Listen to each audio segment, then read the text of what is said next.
मैं 85 से गुरुजी के साथ रहकर देखता चला आया हूँ, आज तक देख रहे हैं।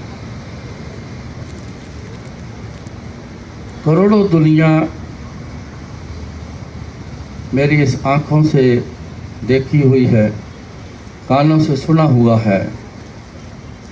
कितनी दुनिया दिक्कत लेके आई, कितनी दुनिया प्रॉब्लम लेके आई,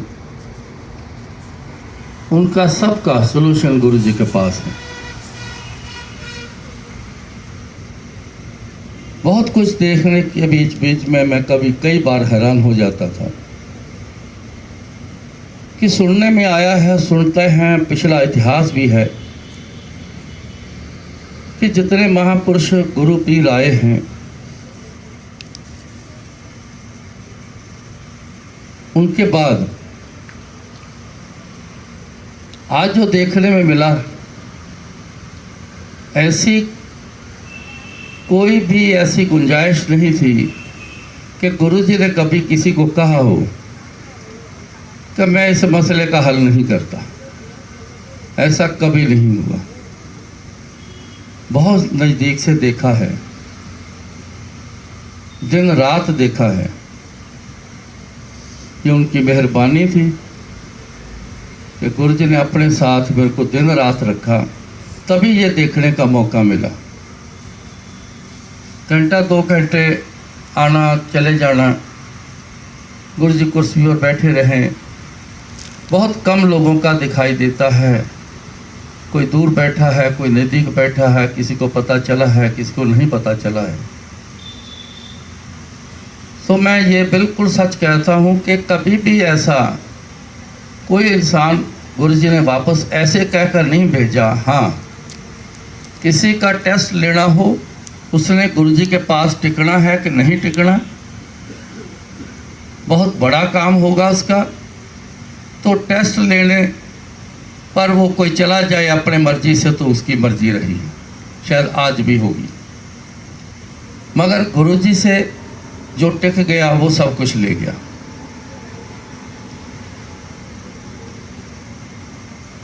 मैं भी उन सज्जनों में हूँ। मैं गुरुजी से कैसे जुड़ा? 1970 में मेरी आंखों में इन्फ्लेमेशन आई। डॉक्टर के पास गए, चेकअप किया तो उन्होंने बताया कि इन्फ्लेमेशन इतनी ज़्यादा है, ना तो आई ड्रॉप्स काम करेंगे, ना कोई मेडिसिन खाने की काम करेगी।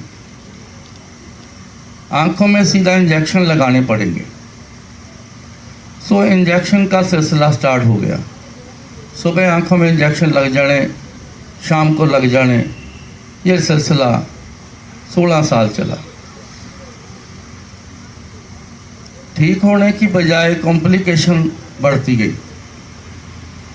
टेस्ट सारे नॉर्मल होते थे, उनको पता नहीं चलता था डॉक्टरों को कि इन्फेक्शन है क्या चीज़, कहाँ से आ रही है और है क्या चीज़। इससे ज़्यादा परेशानी थी। ग्लूकोमा हाई लेवल पर चला गया, प्यूपल कंजेस्टेड होने शुरू हो गए, आखिर में आके पिन पॉइंटेड हो गए, पर्दे बाकी सब खराब। 81 में आके जब अटैक हुए तो दिखाई देना बंद हो गया।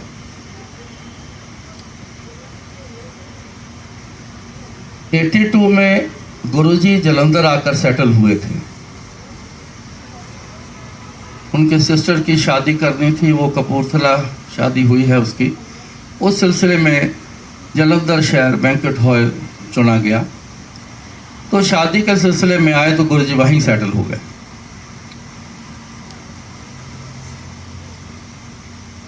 एक सत्संग बीच में है, वो कनेक्टेड है। मेरे मास्टर जी इंग्लैंड में रहते थे, वहाँ सेटल थे। उनके हार्ट की बॉडी एक तरफ से श्रिंक कर गई थी। बहुत इलाज किया। डॉक्टर यकूब, किसी ने सुना हो तो वो पता है कि सब हार्ट के स्पेशलिस्ट का वो हेड माना जाता है। उससे ट्रीटमेंट हुआ, लेकिन जवाब दे दिया। उन्होंने कहा कि जिस एटमॉस्फेयर में आप पैदा हुए हो एक बार वापस 6 महीने के लिए वहाँ चले जाओ, हो सकता है कि रिकवरी हो जाए। उस लिहाज से वो जलंधर आ गए। आते ही उनको पता चला कि एक नौजवान से लड़के हैं, उनको गुरुजी कहते हैं, बड़े करिश्मे करते हैं। वो वहाँ चले गए गुरुजी के पास। जाते ही गुरुजी ने उनका ट्रीटमेंट किया। ट्रीटमेंट के बड़े तरीके थे गुरुजी के पास। चेस्ट पर पान के पत्ते लगाए और उनको कहा कि जा वापस इंग्लैंड जाके ही चेकअप करवाना है, यहाँ इंडिया में नहीं। तो तुरंत आके मेरे को वापस तो बताओ कि क्या हाल है तुम्हारा। वो गए इंग्लैंड, चेकअप हुआ। हैरान हो गए सारे डॉक्टर कि ऐसा क्या ट्रीटमेंट आपका हुआ है, हमें भी बताओ। फिर उन्होंने कहा कि आपके भी यहाँ संत होते हैं, हमारे भी वहाँ संत हैं, उनकी कृपा से मैं बिल्कुल ठीक हुआ हूँ। उन्होंने रिपोर्ट दे दी 100% ओके। वापस आए, गुरुजी को आके बताया कि गुरुजी देखो रिपोर्ट मेरी, मैं बिल्कुल ठीक हो गया हूँ। तो गुरुजी ने कहा कि जा फिर मौज कर, 2.5 पैक रोज पिया कर। मेरे को उन्होंने 65 दिन अक्सर कहना कि देख मैं ठीक हुआ हूँ, तो भी गुरुजी के पास जा, तेरी भी आंखें शायद ठीक कर दें।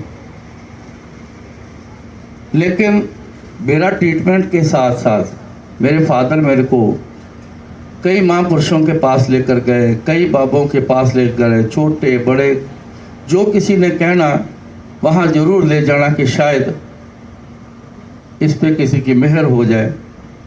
तो ऐसा ना हुआ तो मैं सोचकर ये कह देता कि सारे बाबे एक जैसे हैं, कुछ करता कोई नहीं, सब पीछे लगा लेते हैं, तो इसलिए मैं उनकी बात को छोड़ देता था। समय चला गया। 85 में मेरे मामा जी के घर गुरुजी ने आना प्रवान किया, क्योंकि उनके भी रेक्टम में कैंसर का होल था। उनका ट्रीटमेंट किया तो उन्होंने शुक्राना के तौर पर गुरुजी को अपने घर इनवाइट किया। तो गुरुजी बोले, कहते तेरे घर जरूर आऊँगा, अपने उस भाणजे नूं बुला जिहदी आँखां खराब। मेरे को बुलावा आया दोपहर को। शाम को 7 बजे के करीब मैंने अपनी आंटी से पूछा क्या करना है। उसने बोला कि देख लो जैसे आपकी इच्छा। थोड़ी देर में मेरा मन बन गया, हम गुरुजी के पास उनके घर चले गए।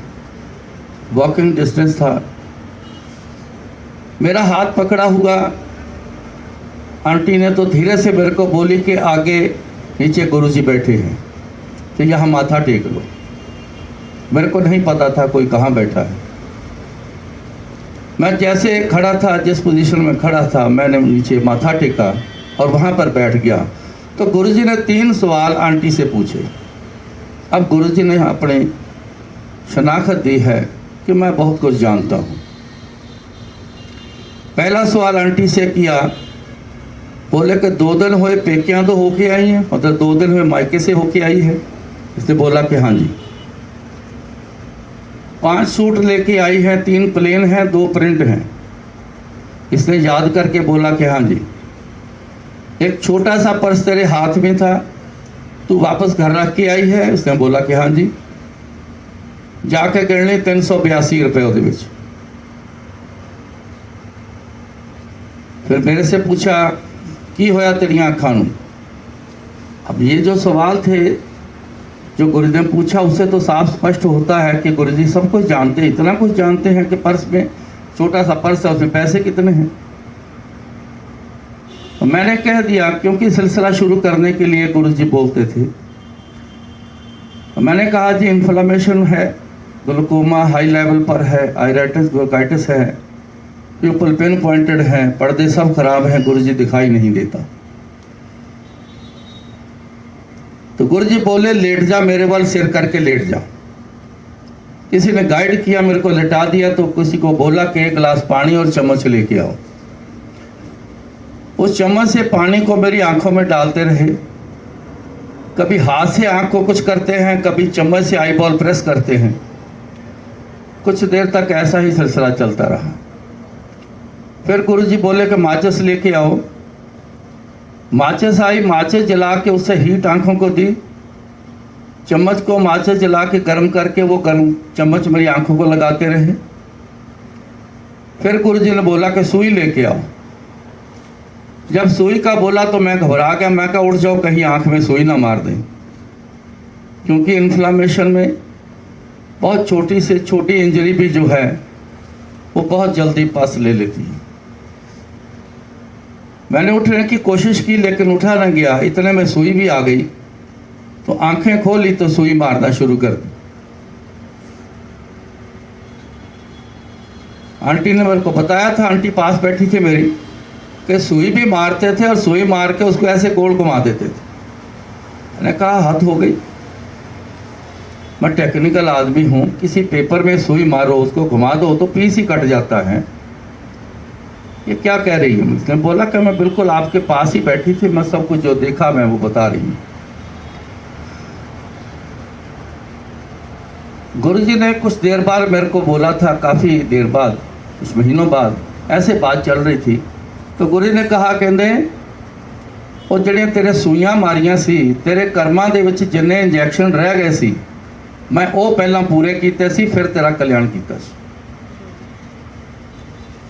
फिर मेरी आंखों में सुई मारने के बाद गुरुजी ने अपनी उंगलियों में सुई मारी, सारी उंगलियों में, अपना ब्लड निकाला और मेरी आंखों में डाल दी। तो गुरुजी बोले कहते उठ जा, तेरा कल्याण कर देता। मैं उठ के बैठ गया। मेरे को ऐसे फील हो रहा था कि आंखें इतनी सी मोटी मोटी हो गई। नेगेटिव ख्याल मन में, ये तो सब गड़बड़ हो गई, मेरे को नहीं आना चाहिए था, मैं तो बहुत बड़ी गलती कर गया। अब मैं इस प्रॉब्लम को लेके घूमता फिरूंगा, ऐसा अभी सोच ही रहा था। तो इतने में आँख खुलनी शुरू हो गई। जब आँख खुली तो धुंधलापन पड़ा था बहुत ज़्यादा, और जो मेरे आगे आके बैठे थे वो बहुत हल्के हल्के मेरे को दिखाई देने शुरू हुए, जैसे शैडो होता है, शक्ल नहीं किसी की पता, इतना हल्का दिखाई देना शुरू हुआ। मैंने गुरुजी से कहा, गुरुजी धुंधलापन बहुत है, थोड़ा हल्का हल्का दिखाई देना शुरू हुआ है। तो गुरुजी जैसे बोले, बड़े कॉन्फिडेंस से बोले, कहते कर देता कल्याण तेरा, तू की याद रखेगा। मैंने कहा सतबचन जी। वो ऐसा बोल था गुरुजी का जिसने मेरे को मेरा अंदर जगा दिया था उस टाइम पे, और इतना विश्वास आया था मेरे को। मैं कहा यहाँ कुछ जरूर होगा, क्योंकि हल्का हल्का उस टाइम पे दिखाई देना भी शुरू हो गया था। कुछ देर में गुरुजी चले गए, संगत भी चली गई, हम भी घर वापस आए। फिर मैंने रास्ते में एक रिक्शा आता हुआ मैंने हल्का सा देखा। मैंने आंटी से पूछा, मैं क्या रिक्शे वाला गया? इसने बोला कि हाँ जी। सो घर चले गए हम। मैं पूछ रहा था आंटी से क्या क्या कर रहे थे, मेरे को इतने में याद आया कि वो पर्स में 382 रुपये बोले हैं। ये आंटी वो एक छोटा सा पर्स है, इसके हाथ में हर टाइम रहता था, घर में कुछ ना कुछ वो लेके आई। इसने पैसे सारे बाहर निकाले, जब काउंट किए तो पूरे 382 रुपये, एक पैसा ना कम ना ज़्यादा। ये चीज़ देख के, इस परफेक्शन को देख के मैं बहुत हैरान हुआ था। मेरे को बड़ी नींद आ गई। हालांकि मेरे को ऐसे में अपने मर्जी से नहीं सो पाता था, इन्फ्लामेशन इतनी ज़्यादा थी कि जैसे आंख बंद करता था तो मेरे दर्द बहुत बढ़ जाती थी। लेकिन बड़ी ज़ोर से नींद आई तो मैं सो गया।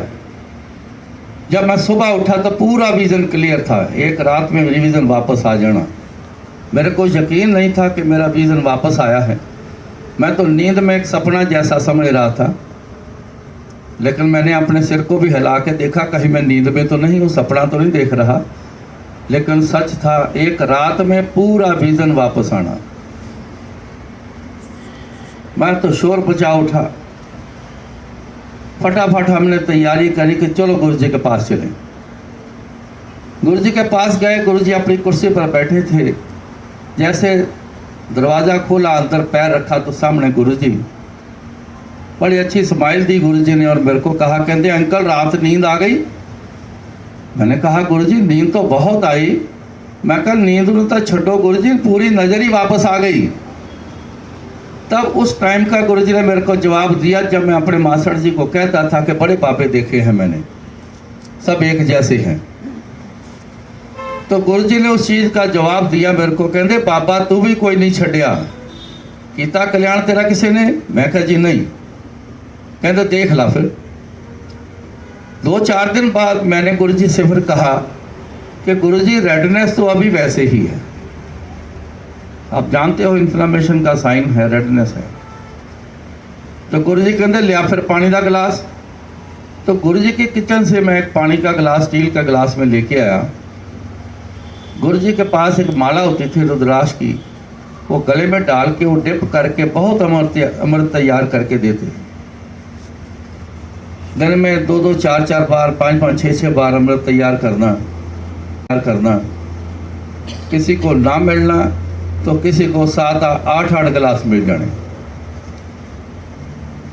उन्होंने अमृत तैयार करके दिया तो गुरुजी बोले, कहते ले पीला, आज तो बात तेरी लाली भी खत्म। वो ऐसा अमृत जाम मैंने पिया, 2-3 दिन में पूरी रेडनेस भी गायब हो गई।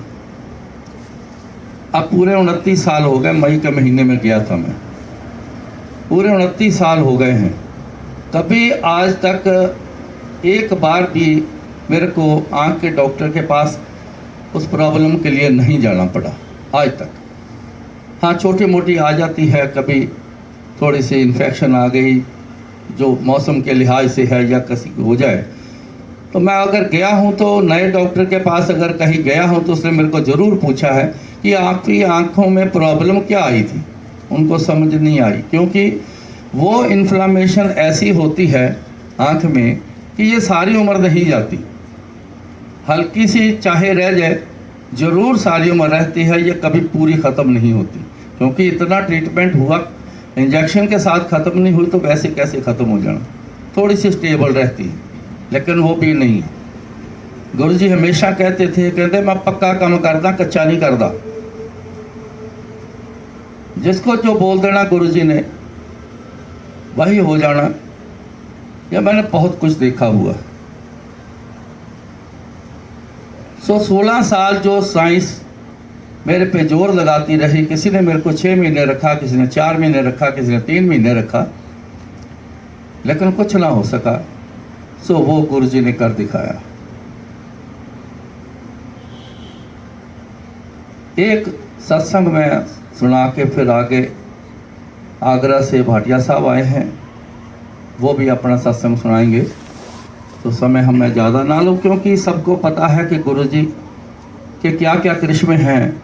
हम सुनाने लगे तो शायद कई महीने, साल ही निकाल दें जितना कुछ दिखा है मेरे फादर के। अब इसमें सत्संग में आप थोड़ा सा ख्याल रखना, ध्यान देना इस बात पे। ये बीमारियां छोटा मोटा, या गुरुजी कहते थे ये तो बहुत छोटी छोटियां गल्लां जिहड़ियां तुसीं मैनूं आके दस दिओ, कोई चंगी चीज़ मेरे को मंगो। मैं तो इन्ना कुछ लैके बैठा, कोई बंदा आंदा ही नहीं मेरे को जो कोई चंगी चीज़ मंग ले। सब कोई लत्त दुखदी, कोई बांह दुखदी, कोई शुगर हो गई, कोई कैंसर हो गया, कोई कुछ हो गया, सब इसे पीछे ने।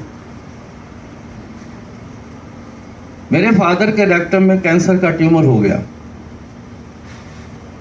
ट्रीटमेंट चलता रहा, लेकिन आगे जाके डॉक्टर ने कहा कि ट्यूमर ट्रीटमेंट होने के बावजूद इतनी स्पीड से अब बढ़ना शुरू हो गया है कि कुछ ही दिनों में इनका स्टूल आना बंद हो जाएगा।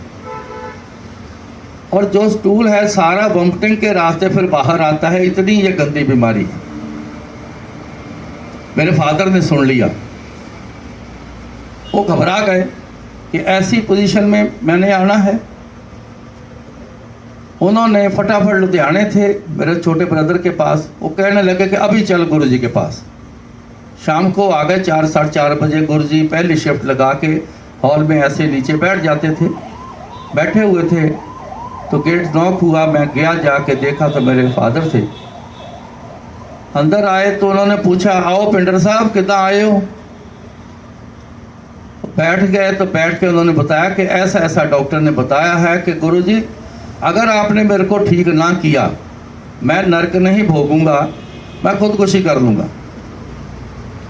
ये उनकी अब मौज की बात है। या तो मौज में महापुरुषों को, गुरुओं को परमात्मा को लाना पड़ता है।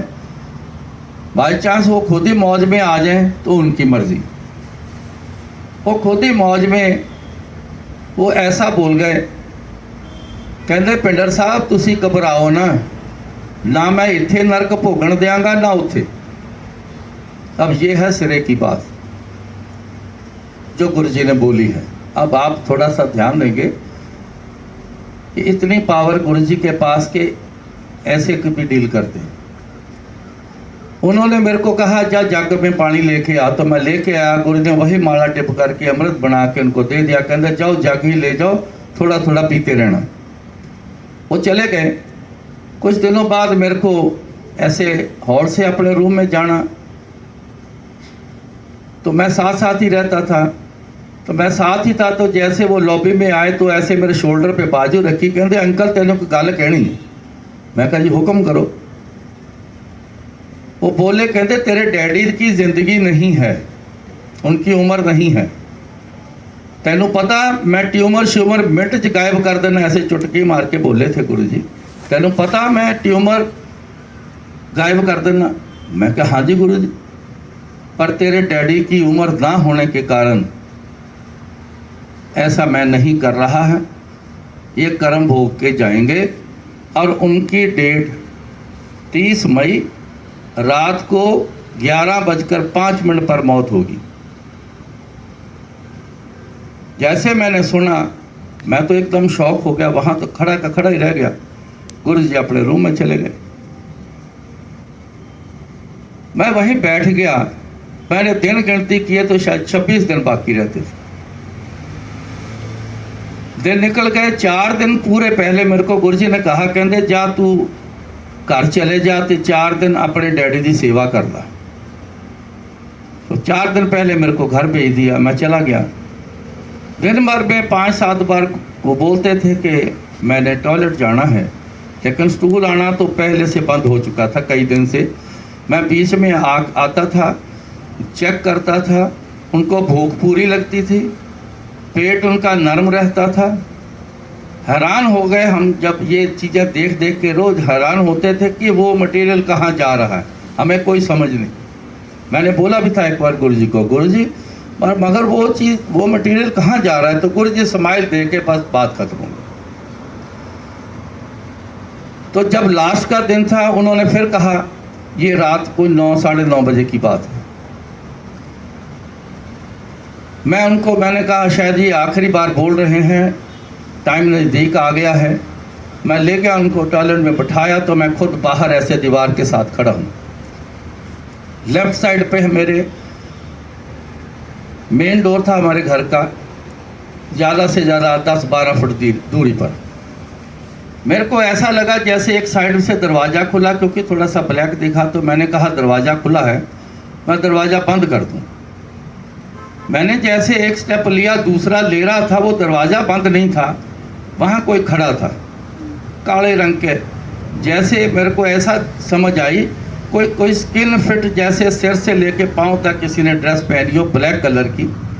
शक्ल सूरत कुछ नहीं, बड़ा अजीब सा बॉडी स्ट्रक्चर, ऐसे यहाँ से तीखा, ऊपर से चौड़ा, शोल्डर पीछे को निकले हुए। एक उनके पीछे खड़ा, वो उसके शोल्डर से देख रहा है।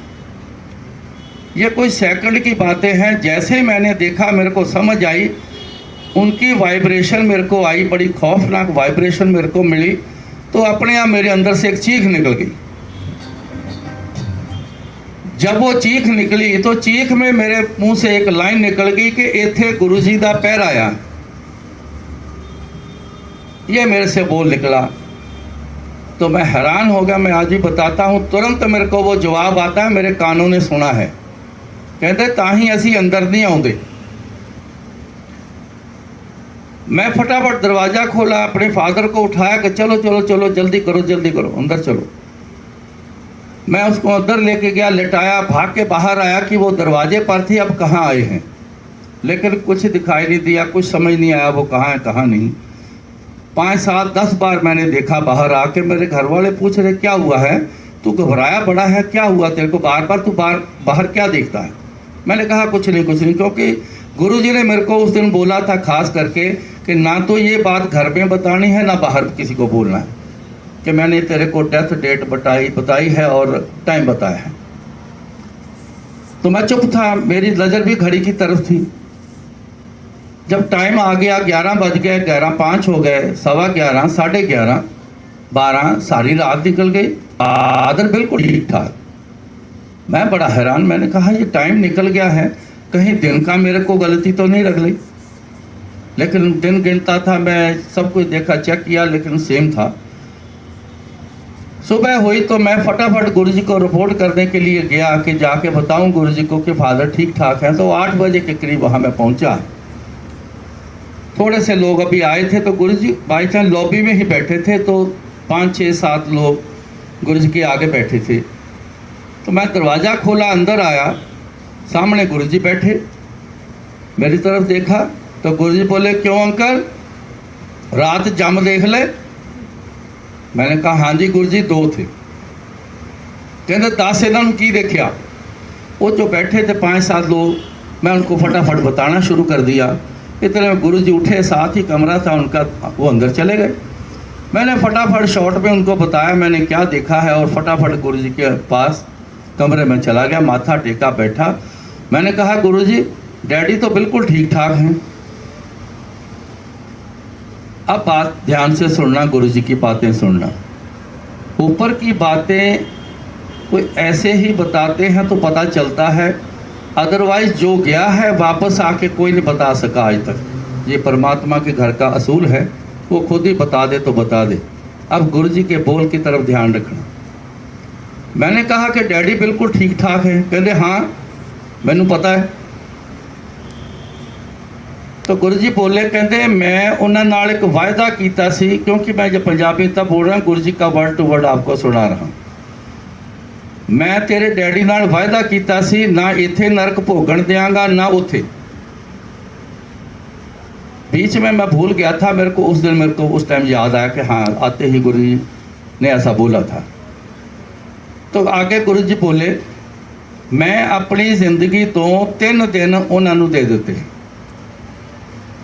उस 3 दिनों के विच अपना कर्म भोग पूरा करेंगे। कर्मों का भोग ख्याल रखना, सबका होगा, सबका होता आया है, आगे भी चलना है। ये सिस्टम उसका ऐसा है। जितनी मर्जी हाय हाय कर लें, जो मर्जी कर लें, अपने ही कर्मों का किया हुआ जो जब फल आगे आता है तो हम ही हाय हाय करते हैं। तो कहते इन 3 दिनों के विच अपने कर्म पूरे करेंगे। आगे लाइन बोली कि बैलेंस शीट जब तक नील नहीं होती, डेबिट क्रेडिट नील नहीं होता, तो आगे अकाउंट चलता रहता है, खाते चलते रहते हैं। मतलब जन्म होते रहते हैं, जन्म मरण ये सिलसिला चलता ही रहता है। पता नहीं हम कितने जन्म से आ रहे हैं, कितने जन्म कैसे कैसे जन्म लिए हैं, कर्मों के हिसाब से जन्म मिलता है। आगे पता नहीं कितने खड़े हैं हमारे लिए जन्म। लेकिन गुरुजी के मुताबिक जो उन्होंने एक्सप्लेन किया वो ये है। तो टाइम कहते हैं वही रहेगा 11:05। तो अब तू चाय पी ले और तू घर चला जा। मैंने वहाँ चाय प्रसाद पिया, घर चला गया। जब मैं घर चला गया तो मेरे जाने के कुछ देर बाद उनके पेन स्टार्ट हो गई। हम पूछ रहे हैं कहाँ पेन हो रही, उन्हें कुछ समझ नहीं आ रही। इतनी ज़बरदस्त पेन उनके 2.5 दिन पूरे पेन हुई, पूरे 2.5 दिन, दिन रात हुई। 1 सेकंड ना हमें चैन दिया तो ना खुद चैन लिया उन्होंने। इतनी ज़बरदस्त पेन होती थी, उठ के खड़े होते थे और ज़ोर से अपने बॉडी को ज़मीन पे पटकते थे, मेरी जान निकल जाए, मेरे से बर्दाश्त नहीं हो रहा, ऐसी पोजीशन थी। आखिर के आधा दिन जब रह गया तो फिर वो शांत हो गए। अब कर्मों का भोग पूरा करवा दिया गुरुजी ने। मेरे को जो समझ आता है कि जितने कर्म रह गए थे वो सारे इकट्ठे करके वो 2.5 दिन में पूरे उनके कर्म भोग करवा दिए। तो आधा दिन में शांत रह गए। उनके मुंह से 2 वर्ड निकलने शुरू हुए, वाहेगुरु वाहेगुरु, धन गुरु जी, धन गुरु जी। ये पूरा 11:05 तक एक भी ब्रेक नहीं ली, वो बोलते ही रहे। और जैसे 11:05 हुए 3 सांस उन्होंने उखड़े से लिए हैं, शरीर छोड़ दिया। अब आप इस गुरु जी की लीला से समझ सकते हैं गुरु जी क्या पावर हैं।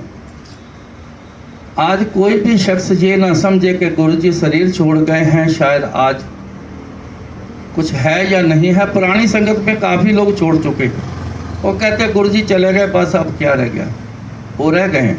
लेकिन आप संगत में बैठते हो, देखते हो, पहले से भी बहुत ज़्यादा। अंदर जाके देखो तो सही जरा, क्या क्या लोग कैसे कैसे अपने अपने सत्संग सुनाते हैं, मैं भी देखता हूँ। अभी भी लेटेस्ट भी खाया नहीं जा रहा था, उसके मुंह के अंदर कैंसर था। मैंने कहा जी आप खाओ, अभी देखना आपके अंदर ये खाना जाएगा, ये लंगर जाएगा। ये बिल्कुल सामने बैठे, जब उन्होंने पहले कराई चबाई तो अंदर गई तो उनकी आंखें खुल गई उस आंटी की, उन्होंने वो पूरा लंगर खाया। ऐसा सिस्टम है। सो गुरु जी की लीला बहुत बड़ी है, अनलिमिटेड उनकी कृपा है, कोई सीमा नहीं। सो सुनाने को तो और भी बहुत कुछ है, लेकिन आगे भी सज्जन बैठे हैं, समय का भी ख्याल है, आप लोगों ने भी जाना है। सो अब रविंद्र भाटिया जी आगरा से आए हैं, बहुत कमाल का है इनका भी सत्संग, और ये सुनाएंगे। जय गुरु जी।